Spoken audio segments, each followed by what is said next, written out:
So the other day I saw a little old movie called One Battle After Another from this guy named Paul Thomas Anderson. And let me just say, when it comes to this guy Paul, it's one banger after another.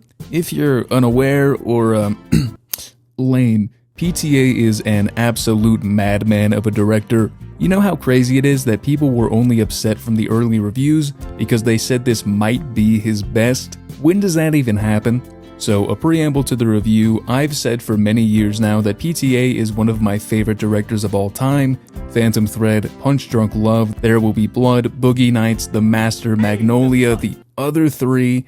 And before the release of his last film, Licorice Pizza, I made the bold claim to my friends that if he puts out one more unequivocal good movie, he's probably my GOAT. Not that he needed one more masterpiece, just one more really, really solid film. And personally, Licorice Pizza was not that, but this one right here, it's all that and then some. If you couldn't already tell from the admittedly odd marketing, the film follows a former revolutionary who has to face his past after his daughter was kidnapped by the man who took his group down 16 years prior, and he has to get her back. But there's one other issue. Dude is cracked out of his mind. There is a lot going on in this film, but shockingly not as much as you'd expect from something with such a beefy runtime. Not to say that this is lacking, it's actually the opposite. The film focuses mainly on 4 characters, and we get the perfect amount of time with each of them without having a wasted moment or a missed opportunity. The opening mainly focuses on the mother, Perfida, played by Teyana Taylor, who is the perfect starting point for the story. Out of the 4, we spend the least amount of time with her, but what we get from Taylor's performance helps sell how important the character is even when she's not actively in the story. She's someone who we're told comes from a long line of revolutionaries, and she captures the modern take on a vigilante incredibly. The struggle to navigate radical action in a modern setting and sprinkle in an issue with self-worth, we've got a very powerful start. Taylor also fully brings out each theme of the film very quickly and effectively without needing to go over the top or undersell it. At its core, this film is about power dynamics, whether it be interpersonal, sexual, societal, or familial, and how that can affect relation through the lens of these revolutionaries, and mayhaps a white nationalist?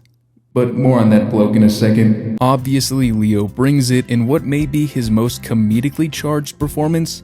He captures the attention in a very different way than you may think from such a bombastic and intense opening, but the line of humanity and humor that he walks is just perfect as he goes through this stress and drug-riddled odyssey to get back the only thing he truly cares about.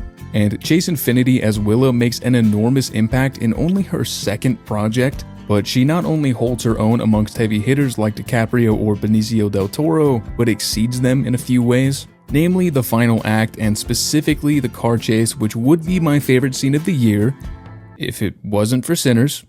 Nothing's beating that, I'm afraid. But I found her performance nothing shy of captivating, as she is definitely in the most tense part of the plot, and the tensity is delivered perfectly from the moment it starts to the moment it ends.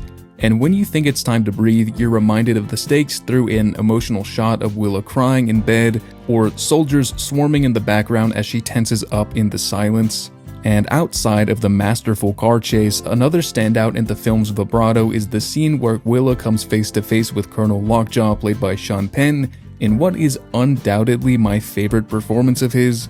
So imagine Krennic from Rogue One and Andor if RFK Jr. took his place.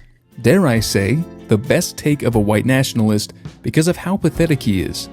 He acts like he lives off a diet of dino chicken nuggets and maple syrup, but forgot that he's in his 60s. And the physicality of Penn is often frightening just as much as it can be laughable or off-putting. It's not just because of the obvious power imbalance between him and who he's after, but the pure desperation and need for power he has. He was a fascinating villain for me who is the perfect staple of what the film is saying, how corrosive power can be and how pathetic the search for it can make us. It also highlights that the power-hungry already at the top have all the means to take more and more because they can't find content in what truly matters. They'll never have the same kind of ties that ordinary people have. It distorts their ideas of power, self-worth, and relationships, sometimes to the most disgusting extremes. And let me say, this dude's kinda gross. There were other really strong standouts from the supporting cast, namely Benicio del Toro, who plays one of the most likable characters of the year, and Regina Hall, who does a whole lot with a relatively small amount of screen time. Obviously, other reviews are going to praise PTA's direction, as they should and as I will in a dedicated video down the road, but I want to take this time to highlight PTA's cinematography alongside collaborator Michael Bowman, who he shot Licorice Pizza with. The VistaVision shots in this are absolutely breathtaking.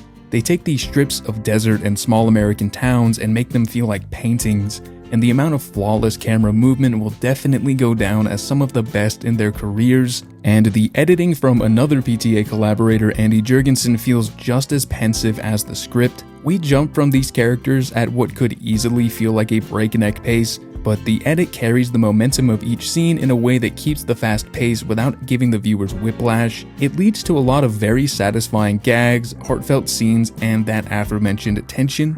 This thing feels so big, even when it's in a small house in the middle of nowhere or a shack on the side of a lake, and it booms in the bigger set pieces and moments of action. It's absolutely relevant to today, maybe even a little more than intended when it was filmed on many political levels, but I think this will be looked back on as not just a defining moment in film for this decade, but for Anderson as a whole.